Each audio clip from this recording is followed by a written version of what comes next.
Discrimination. The world's history is dotted with it, especially the US one. There are two eras in which in one racism and in the other one ableism was very present in society. There are two incredible movies who represent those times in what we believe to be a very accurate way, The Help and Philadelphia.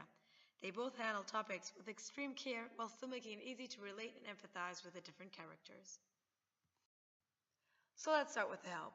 The Help is about an aspiring author called Skeeter during the civil rights movement of the 1960s who decides to write a book detailing the African American maid's point of view on the white families for which they work and the hardships that they go through on a daily basis. She sends her whole community into an uproar by conducting a series of probing interviews with the black servants behind some of her community's most prominent families. Skeeter has just graduated from college and she's eager to launch a career as a writer. In a moment of inspiration, she decides to focus her attention on the black female servants who work in her community. Her first subject is Aibileen, the devoted housekeeper who was employed by Skeeter's best friend family for years. By speaking to Aibileen, Skeeter becomes an object of scorn to the wealthy locals, who view her actions as directly challenging to the established social order.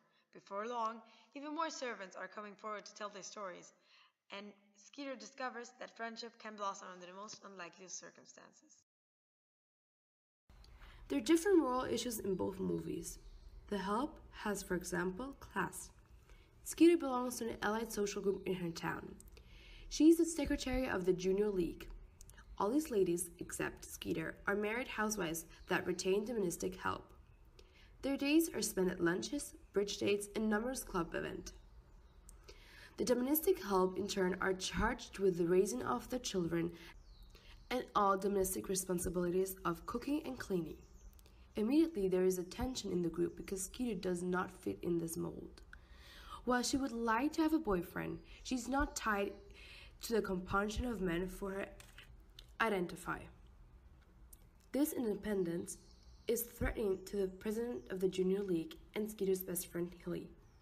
Hilly is determined to have Skeeter date a friend of her husband and hopefully marry him. However, Hilly's intentions are not solely on Skeeter. She focuses much more of her time battling others to keep her power within the group. Hilly demands Elizabeth by making her feel inferior. Elizabeth tries to emulate Hilly, but on a limited budget. She can afford domestic help, but the help knows she must help Elizabeth to cover up her belongings are not expensive or perfect compared to Hilly's. For example, Elizabeth's dining room table has a large scratch on the surface. Aibileen, her maid, must cover the scratch when preparing for bridge and must boost Elizabeth's confidence when asked about her homemade dresses. Another moral issue in The Help will be racial. The movie is laced with many racial inequalities. Aibileen and Minnie are the main characters from the black domestic help group. The moviegoer gets to see the inequalities through their eyes. The domestic experience daily humiliation. When they ride the bus to and from work, they must sit in the back. Once at work, they cook, clean, and take care of the boss's children. Because of their color, the domestic help have to eat in the kitchen by themselves at lunch, using the same plate, utensils, and cup every day. This routine is established because the white family will not use the same kitchen, whereas the black domestic. The degradation continues under the constant pressure of Hilly. She has developed a bathroom initiative where every white family builds a separate bathroom for the black domestic help. The purpose, as claimed by Hilly, is to add value to the home. She goes as far as to say that they are protecting their children with this initiative because black people have different diseases and those diseases can spread to their white children if the same bathroom was used. The domestic help are powerless. They must endure the results, the poor working conditions and the inhuman stances of their white bosses. Now let's come to the timeline. The movie is about race in the 60s, since in the 50s, King and other black leaders were leading movements against segregation in the South. This is why Skeeter and many others have such a funny accent. In the 62s, Kennedy dispatched troops to force University of Mississippi to admit Jane Meredith, who was a black student. He also asked Congress to create laws to forbid discrimination in any state program and employment and voting. Here is when the Phillies and the HELP crash together, since we can clearly see discrimination in the workplace. However, this will be explained later. During 64 and 68, American states were swept by race riots, and the Whites drew back rapidly. But after Kennedy's death, President Johnson prodded Congress into enacting a Voting Rights Act that eliminated all qualifying tests for registration that had as their objective limiting the right to vote to whites. Thereafter, massive voter registration drives in the South sent the proportion of registered blacks spurting away from less than 30% to over 53% in the 66. But when Nixon in 68 was become president, he believed that individual advancement has to come by individual effort, and therefore he was not in favor of using federal power to aid the disadvantaged. In the 70s, there were still many differences. There were many unemployment, many ghettos, etc. But a lot of colleges and schools opened. And this is why we can see Evelyn saying that she just wants the best for her children. Created using Powtoon. The last moral issue that we found was gender. Independent, well-educated Skeeter does not fit in the mold of the white Southern woman of wealth. The women of her hometown are all housewives who hire domestic help to do their housework. Skeeter wants more. She's driven to be a serious writer. Her passion is her career, not becoming a wife and a mother. The black women in this town during this era are domestic help. They have limited education because they have often left school to become maids to help pay the bills for their families. Abilene and Minnie represent the typical life of a domestic. When Minnie is fired from her job, the viewers hears her beating by her husband because the loss of the job could affect their lives.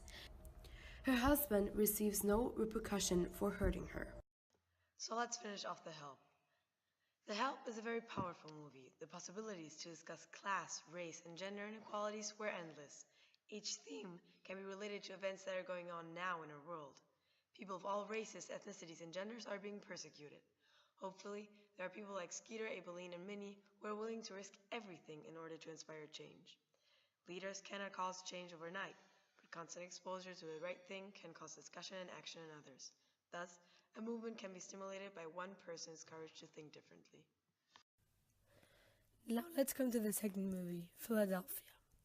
It was released in 1993, and it opens up with a promising and competent lawyer, Andrew Beckett, who was afflicted with AIDS and fired when his illness was discovered by the partners in the firm. Beckett tries to engage a lawyer to sue his former employers, Wyatt Wheelers, for discrimination, but is rebuffed by every lawyer he visited. His fortunes changed when Joey Miller, a lawyer he once defeated in an earlier court case, decided to represent him in court after witnessing discriminatory acts against Beckett. After a series of proceedings, Beckett finally succeeds in his case, setting a precedent in America. This movie was inspired by the true story of Geoffrey Bowers, an attorney who in 1987 sued the American law firm Baker & McKenzie in one of the first AIDS discrimination cases in the country. There are a few moral issues that are represented in this movie. For example, discrimination. This normal theme of discrimination based on sexual orientation and HIV status is arguably the most important ethical issue that underlines this movie. Several key events in the film illustrate this. Beckett works for a large law firm, Wyatt Wheeler. A brilliant and capable lawyer, Beckett is rewarded with a job promotion and handed an important case to work on as a recognition of his contribution to the firm. Beckett is diagnosed with AIDS and does not inform his co-workers of his sickness and that he is homosexual.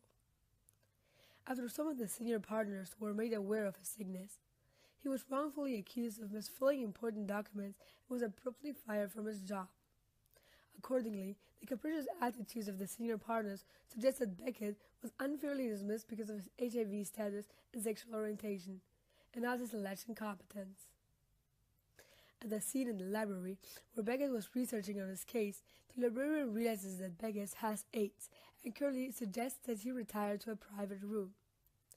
The librarian's insensitive gesture also lands Beckett in an awkward situation where others nearby begin to cast uncomfortable and cold stares at him. What the librarian probably means is that he and the other users of the library would feel more comfortable if Beckett isolated himself. This event particularly highlights the connection between ethical concerns regarding discrimination and social justice, or more specifically, social oppression. This raises the question of whether it is ethical to discriminate against an AIDS patient. There are many reasonable grounds for people to shun an AIDS victim. In the 1990s, AIDS was a relatively unknown disease, only that it was associated with homosexuality and that it was deadly. Given the circumstances, not many knew about how AIDS was spread.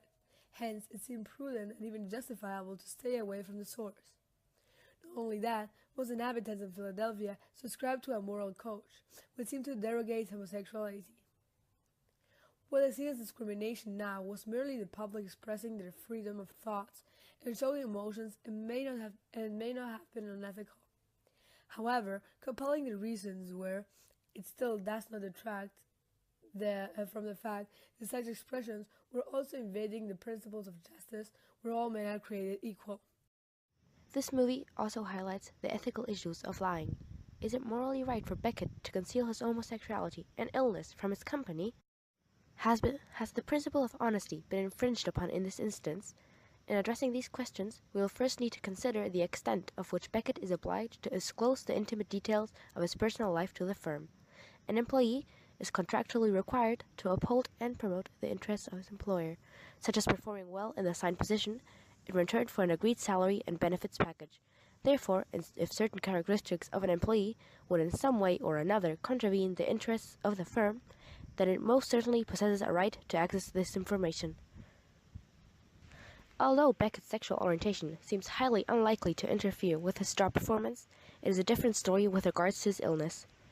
The predictability of Beckett's ailing health is evident when he suddenly collapses at home due to bowel spasms. It would have been especially disastrous if this had happened during a client consultation. As we can infer, even if he was allowed to preserve his job, the deterioration of his health would most likely impinge upon his ability to function optimally at work. Cognizant that he would not be able to fulfill his duties for long, which is clearly not in the best interests of the firm, the onus is on Beckett as a responsible employee to inform Wyatt Wheeler of his condition.